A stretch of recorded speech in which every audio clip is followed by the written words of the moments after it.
નમસ્કાર મિત્રો, વિડીયોમાં તમારું સ્વાગત છે। વિડીયો આવે છે રાજકોટ કાલાવાડામાં આવેલ ટીઆરપી મોલમાં ગેમ ઝોનમાં ભીષણ આગ લાગવાની ઘટના સામે આવી છે। આ ઘટનાને પગલે 28 લોકોના મોત થયાના સમાચાર મળ્યા છે। આગ એટલી વિકરાળ હતી કે રાજકોટ ફાયર બ્રિગેડની ટીમને આગ ઓલવવામાં કાબૂ બહુ સમય લાગી ગયો હતો। પોલીસ પણ ઘટના સ્થળે પહોંચી ગઈ હતી। આગના દ્રશ્યો એટલા વિકરાળ હતા કે દૂરથી પણ દેખાયા હતા। આ ઘટનાને પગલે 28 લોકોના મોત થઈ ગયા છે। કહેવાય છે કે એસીમાં શોર્ટ સર્કિટને કારણે આગ લાગી હતી।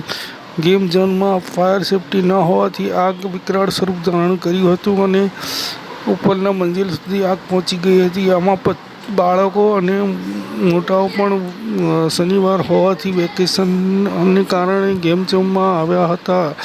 સાંજના સમયે અચાનક જ શોર્ટ સર્કિટ થવાથી આગ લાગવાની ઘટના સામે આવી। એમાં 28 લોકોના મોત થયા અને આમાં બાળકો પણ સામેલ છે। આ ઘટનાને પગલે આપણે ચેતતું રહેવું જોઈએ અને કોઈ બી ગેમ ઝોન હોય કે કોઈ બી મોટો મોલ હોય તેમાં જતાં પહેલાં ફાયર સેફ્ટીની જાણકારી આપણે રાખવી જોઈએ। આ ઘટના વિશે તમારો શું અભિપ્રાય છે તે કોમેન્ટ કરીને જણાવો। વિડીયો લાઈક શેર કરો। ધન્યવાદ। આપનો દિવસ શુભ રહે।